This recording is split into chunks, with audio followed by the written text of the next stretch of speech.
जय हिंद दोस्तों पीसीडीए ने हाल ही में एक सर्कुलर जारी किया है, सर्कुलर नंबर 675। और यह सर्कुलर केवल स्पर्श पेंशनर्स के लिए है दोस्तों, जो स्पर्श के थ्रू अपनी पेंशन ले रहे हैं, चाहे वो सर्विस पेंशनर्स हो चाहे वो फैमिली पेंशनर्स हो। और इस सर्कुलर की एवज में अगेंस्ट में दोस्तों सर्कुलर नंबर 228 को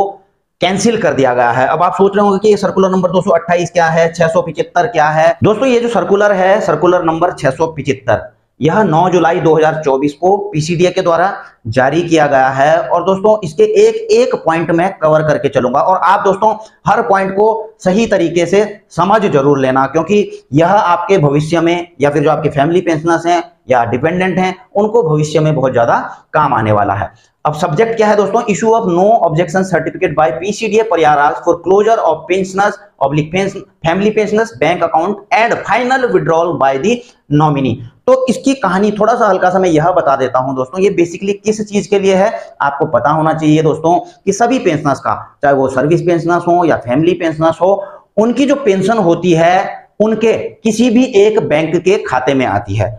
इस दौरान दोस्तों यदि किसी पेंशनर्स की, सर्विस पेंशनर्स की या फैमिली पेंशनर्स की मृत्यु हो जाती है, तो उसके बाद क्या होता है दोस्तों, उनकी पेंशन या फिर उनका जो खाते, उनके पेंशन के अकाउंट में और भी जमा राशि रहती है, तो उनके अकाउंट में यानी कि बैंक अकाउंट में उनका जो नॉमिनी रहता है, पेंशनर्स की मृत्यु के बाद उसका क्लेम करवाने के लिए बैंक में जाता है। लेकिन बैंक के द्वारा नॉमिनी क्लेम को यह कहकर रोक दिया जाता है कि जिन पेंशनर्स की डेथ हुई है उसके बाद भी उनकी पेंशन आई है या फिर कोई कम अमाउंट आया है, और ऐसे में जब तक पीसीडीए स्पर्श की तरफ से उनको कोई एनओसी नहीं मिल जाती या फिर जो इसमें एक्सेस पेमेंट हो गया है उसकी रिकवरी का लेटर हम तक नहीं आ जाता है, तो हम इसका क्लेम नहीं करेंगे। तो ऐसे में क्या होता है दोस्तों कि पीसीडीए स्पर्श के द्वारा आप जो है पीसीडीए स्पर्श में डेथ रिपोर्ट करते हैं, उसके बाद कई महीने लग जाते हैं वहां से रिकवरी या एक्सेस पेमेंट का जो भी है वो बैंक को भेजने में, तो काफी समय इस प्रक्रिया में लग जाता है। और जो उसमें अमाउंट रहता है,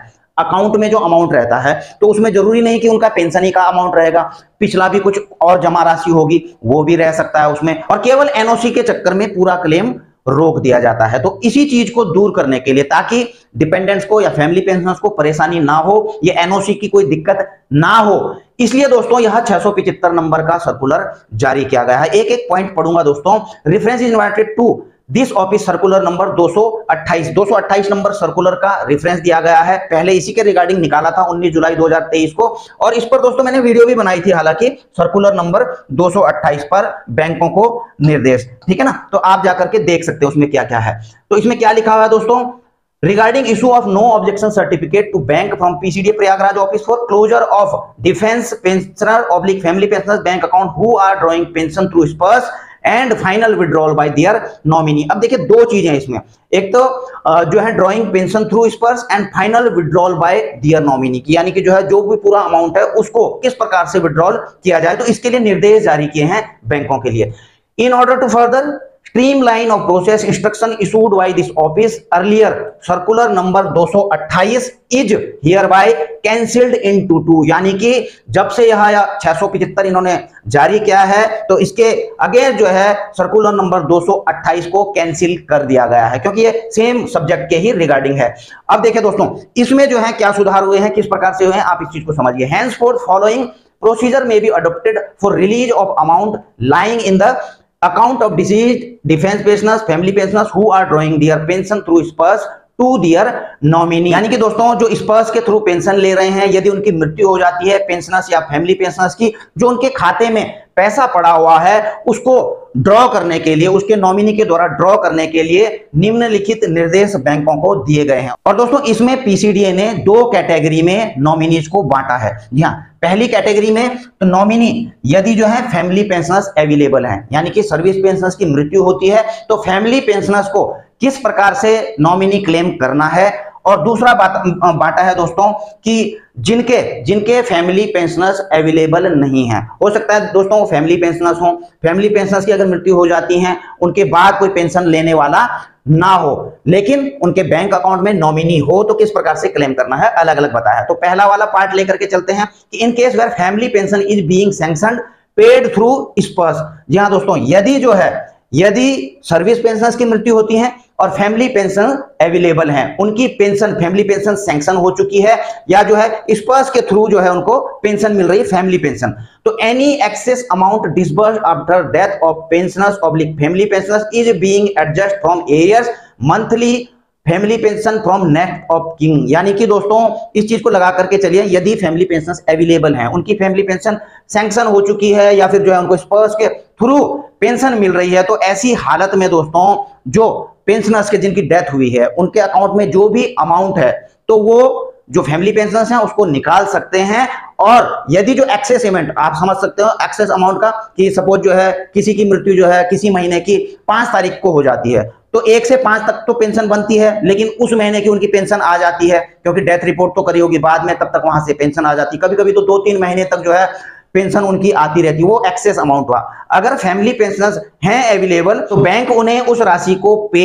कर सकता है as per nomination rule without waiting any reference from PCDA Prayagraj. जी हाँ दोस्तों, वो पीसीडीए प्रयागराज से किसी एनओसी या फिर किसी लेटर का इंतजार नहीं करेंगे कि फैमिली पेंशनर्स को ये पैसा देना है या नहीं देना है। और अगर उनको एक्सेस पेमेंट चली भी जाती है तो पीसीडीए का बोलने का मतलब यह है कि जो भी बाद में जो है कुछ एरियर आता है या फिर जो फैमिली पेंशन लगती है तो उससे जो है इस एक्सेस अमाउंट को जो कि फैमिली पेंशनर ने जो है निकाल लिया है तो उसको जो है वहां से उसको रिकवर कर दी जाएगी। तो बैंक को पीसीडीए से कोई भी इंस्ट्रक्शन का इंतजार करने की जरूरत नहीं है। और copy of corundum PPO certifying sanction of family pension of monthly pension payment slip generated from स्पर्श कैन बी, यानी कि अगर फैमिली पेंशनर्स के पास जो है फैमिली पेंशन सैंक्शन का कोई लेटर है या फिर जो है कोरेंडम पीपीओ है जिसमें फैमिली पेंशन उनको दिखाया गया है, इसके अलावा जो उनकी फैमिली पेंशन की मंथली स्लिप आ रही है तो उसको वहां पर प्रेजेंट करके जो है इसको वो क्लेम कर सकती है। तो ये तो है दोस्तों जो जहां पर फैमिली पेंशनर्स अवेलेबल है। दूसरा दोस्तों, जहां पर फैमिली पेंशनर्स अवेलेबल नहीं है, in case where no eligible beneficiary is available for receipt of family pension settlement of amount lying in the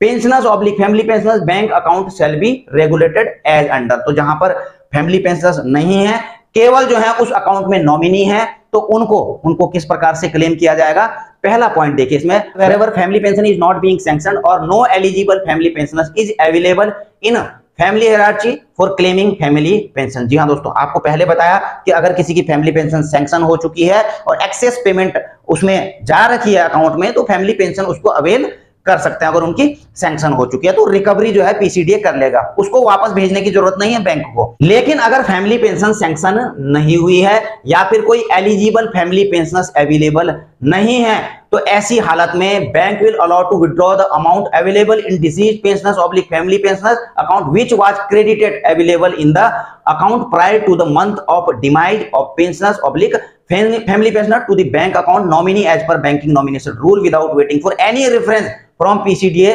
Prayagraj. Any amount credited on bank account of defense pension during the month of death or thereafter into account of pensioners family pensioners will not be released by bank to the nominee। अब इस चीज को समझिए दोस्तों, अगर किसी pensioners या family pensioners की मृत्यु हो जाती है महीने के किसी भी तारीख को, 5 तारीख 10 तारीख या किसी भी तारीख को होता है दोस्तों, और उनके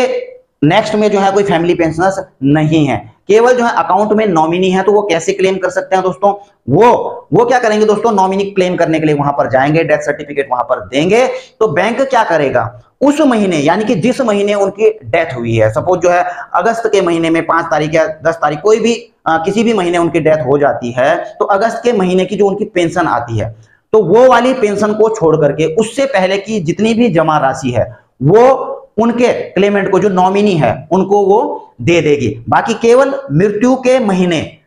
के महीने जो पेंशन आई है और उससे आगे जो भी अमाउंट आती है उसको रोक दिया जाएगा। और रोकने के बाद दोस्तों ऐसा भी होता है कि कुछ, अब सपोज किसी की 10 तारीख को मृत्यु हुई तो 10 दिन का तो उनको मिलेगा, लेकिन वो 10 दिन का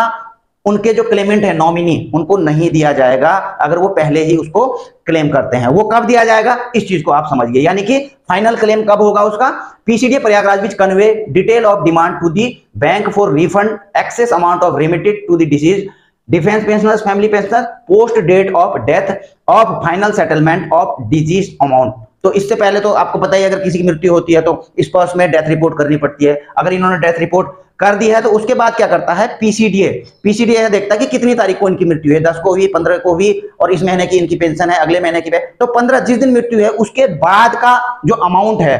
वो रिकवरी के लिए वो बैंक को भेज देता कि इतना अमाउंट जो है हमारे वापस ये वाले खाते में पीसीडीए के खाते में डाल दीजिए, ठीक है ना। अब डालने के बाद जो अमाउंट बचता है उस खाते में तो उसको समझिए पीसीडीए प्रयागराज विकल में the detail of refund to the bank after 2 month of, यानी कि 2 महीने के बाद अप्रूवल ऑफ डिमाइज रिपोर्ट, जब रिपोर्ट करी जाती है डेथ रिपोर्ट तो उसके 2 महीने के बाद जो है बैंक को वह पूरी डिटेल भेज देगा for the family pensioners to ensure that no claimant is available for family pension, remaining amount if any left in account of deceased pensioners family pensioners after refund will be released by the bank for final settlement and closure of bank account. In case any request for sanction of family pension is received, such a refund letter will not be issued and account residue will be settled as per instruction at para 2 alpha एबो। जी हाँ दोस्तों, death report के बाद जब PCDA bank को access payment recovery के लिए भेज देगा, बैंक इसकी रिकवरी वापस कर देगा तो उसके बाद जो नॉमिनी है उस अकाउंट को फाइनली जो है क्लोज करवा सकते हैं, यानी कि जितना भी पैसा जो बचा है उसमें उसके लिए वो क्लेम कर सकते हैं, उनको दे दिया जाए और